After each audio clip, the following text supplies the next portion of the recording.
Perfection has killed more dreams than failure has. So what do I mean by that? And where I'd start with this is, asking some questions, right? So, how many books were never written in the history of the world? Or, how many games were never finished? How many relationships or conversations did you miss out on because you thought it wouldn't end perfectly? The only thing worse than something imperfect is something that doesn't exist, right? And what that means is an imperfection has the ability to grow or improve, unlike something that never was. So I guess the next question is, what even is perfection? Who's the arbiter of perfection? And the truth is, only God, really knows perfection and what it is. But that's why humanity shouldn't expect perfection.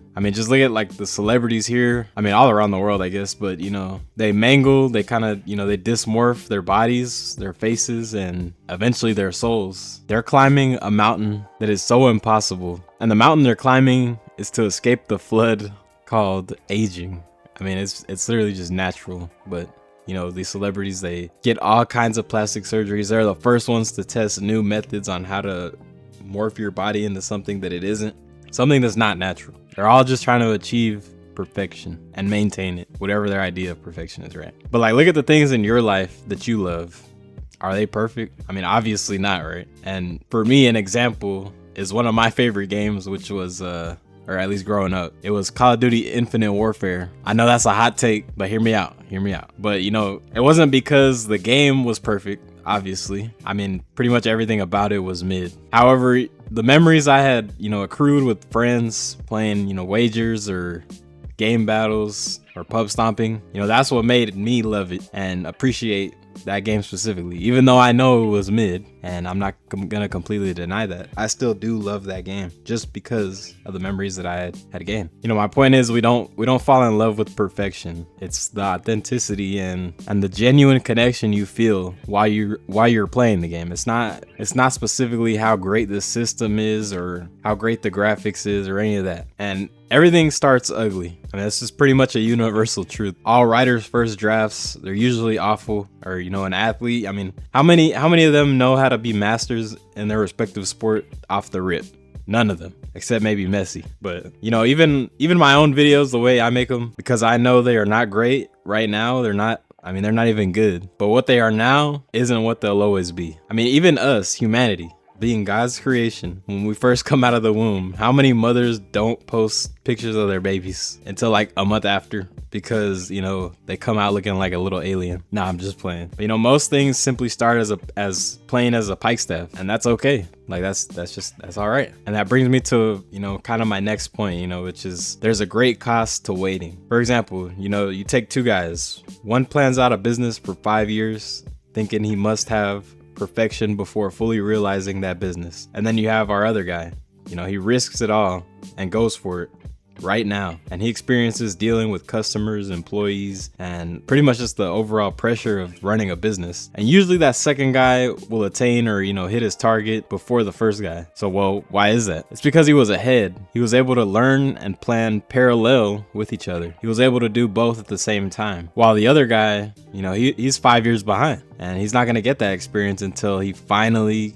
completes his master plan, which is just on paper. It's kind of like that, Mike Tyson quote. I think it's Mike Tyson, where it's everyone has a plan until they get punched in the mouth, right? And to be able to start now, it creates something that most people don't talk about. It's kind of like a secret until you reach the moment of beginning. It's the wave of momentum your brain fires up after making actions out of ideas. Creation feeds itself. Evidence of tangible works creates motivation. Essentially what I mean by that is that actions create more motivation than motivation makes actions. The final boss or enemy of you starting right now is fear. Achieving perfectionism isn't truly about quality. I believe that it's fear hidden inside of perfectionism, and it's using it like a Trojan horse, to extinguish your ability to start right now. We're all afraid of the criticism, embarrassment, and ultimately the failure. But using perfectionism to mask your fear, it's honestly cowardly. I think we should own up and bear our own fears if we want to start now. And I've got one last thing that I'd like to bring up. And of course, it's the most important takeaway that I came to while, kind of drawing out this video. But God himself didn't call perfect people to be his generals or prophets on the earth. He had guys like David, who did some horrible things that I don't want to get into, but he had Moses, who was never perfect in his faith.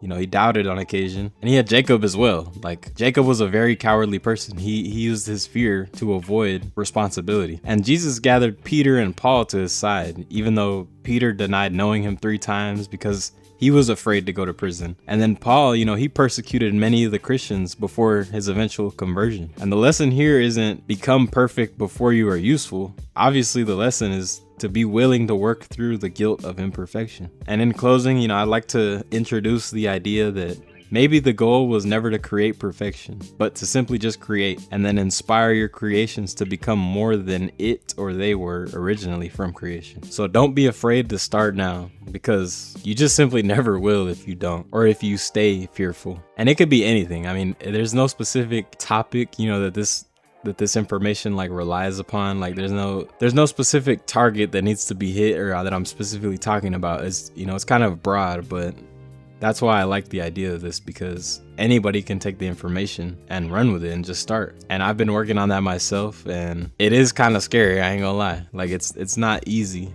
because I was never somebody who liked to talk in front of others, but it's kind of helped me, like, it's helped me motivate myself just by starting, because it took me like a long time just to create even those first videos. Like, it took me really years, because I've been always thinking about it, but I think I started seriously thinking about it maybe 8 months ago, and I really should have just started back then. But I'm here now, and once I did start, it's boosted the momentum that I've had in my life. So don't be afraid, just go start, you know what I'm saying? But that's all I got, man. God bless. Deuces.